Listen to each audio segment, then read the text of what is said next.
Hello friends, हमारी आज की कहानी है चुप रहने की कला।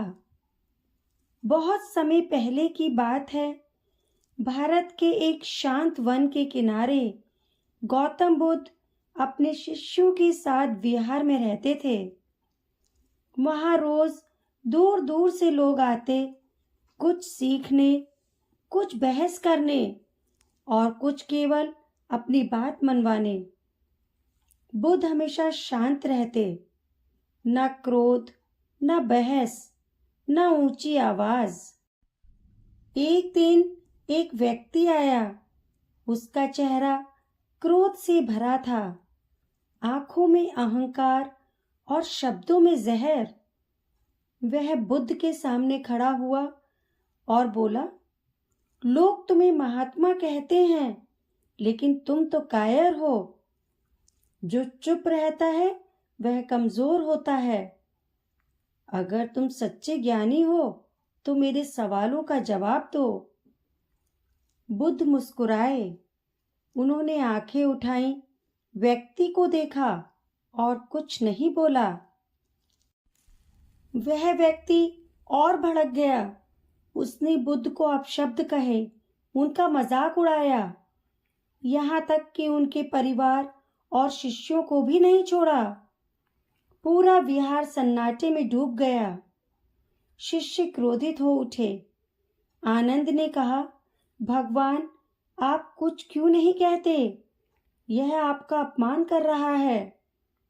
बुद्ध फिर भी शांत रहे। कुछ देर बाद वह व्यक्ति थक गया, गला सूख गया, शब्द खत्म हो गए। तब बुद्ध ने बहुत शांति से पूछा, वत्स, एक प्रश्न का उत्तर दो। वह व्यक्ति बोला, पूछो।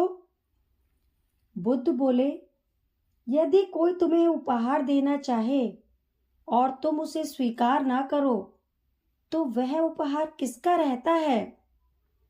व्यक्ति ने तुरंत कहा, जो देने आया था उसी का।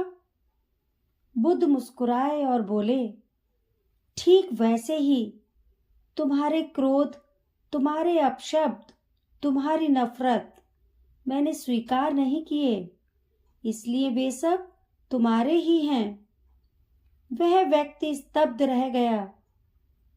बुद्ध आगे बोले, मैंने चुप रहकर तुम्हें हरा दिया, क्योंकि जो चुप रहना जानता है वह अपने मन का स्वामी होता है। उस व्यक्ति की आंखों से आंसू बहने लगे।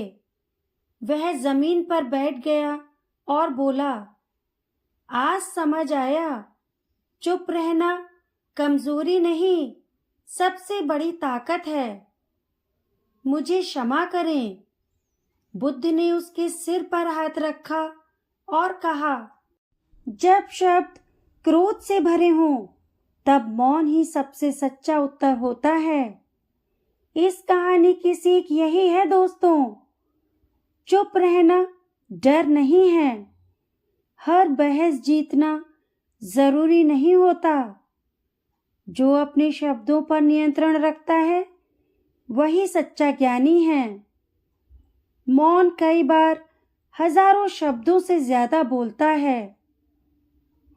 आपको हमारी आज की कहानी कैसी लगी? कमेंट बॉक्स में कमेंट करके ज़रूर बताइएगा। जल्द ही मिलेंगे अगली कहानी के साथ। तब तक के लिए बाय बाय।